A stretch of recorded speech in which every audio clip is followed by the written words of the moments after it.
at JG Fitness and Performance, and got another awesome exercise for you.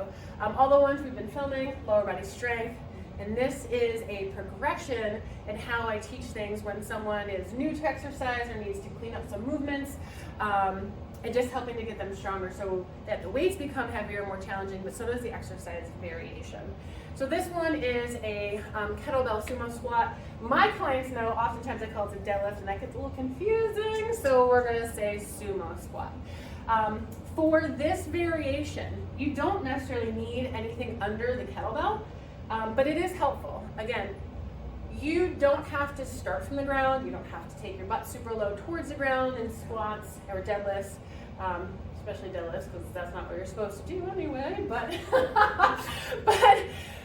but you want to have a great range of motion where you can keep your body strong and stable and reduce risk of injury, right? So, using this about 4-inch box for this exercise, and this is a 45-pound kettlebell, so you can just see where the handle is. And I'm just gonna come and straddle this. So she's got one foot on either side. This places her feet about shoulder width apart or a little bit wider. Okay, so when you're doing a sumo squat, that's more what you need because the weight is tracking down between your legs. Okay, so Dr. Ange, go ahead and lift your arms up towards the ceiling. I like to have clients start with arms overhead, pretending they're doing an overhead squat to come down. Bend your knees, stick your butt back a little bit so you find that natural hinge. Okay, and then lower your hands down to grip onto the handle of the kettlebell. So Dr. Ange has an amazing range of motion. I think she might be a little bit low for my taste, so before I have her lift her hips, take an inhale through your nose and exhale through your mouth so that your ribs come down in and you feel your core brace, right? Just lift hips a tiny, right there, a tiny bit. So you hopefully can see how her trunk angle went from, lower hips again, more vertical to just a little bit more horizontal, okay? Pretend you have oranges underneath your armpits and squeeze them. That pulled her shoulders down and back, activated her lats up here, and gave a nice strong base and like stable support through here. From here, Dr. Ange, take an inhale, and as you brace, start to press through the soles of your feet like you're smushing another set of oranges under your feet, and come on up as a unit, right? Inhale, come back down. Watch your trunk and shin angle. We want them in sync, same time, same angle or inclination, right? I don't know. Sure, yeah. Beautiful. All right, so she inhales to brace. She starts to press into the ground. Core staying nice and strong. Lats are staying nice and engaged. Her neck is neutral spine, so she's not looking down, she's not looking up. And she's staying connected to the angle of her trunk, her upper body. Nice. Now we'll just do 2 more.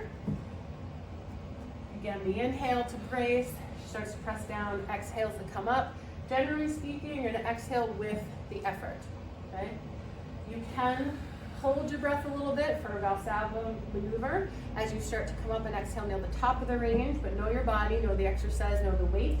Just showed you the kettlebell sumo squat. I want to show you a dumbbell variation. It's very similar, but when I have clients doing this, I tend to have them take the dumbbell and that they hold the handle like this so that the dumbbell is going to have the head of a dumbbell one way and the other way, and it's going to go between your legs. Okay? So Dr. Ange has the dumbbell. Her feet are about shoulder width apart or a little bit wider. Okay, and you gotta find what's comfortable for you. Knees are slightly bent, heavy through the middle of her feet, her arches. Take an inhale, Dr. Ange. Exhale through your mouth. That pulls her ribs down and in, engages the obliques. Nice core, stable support. So she's gonna keep that core brace on. From here, start to bend your knees.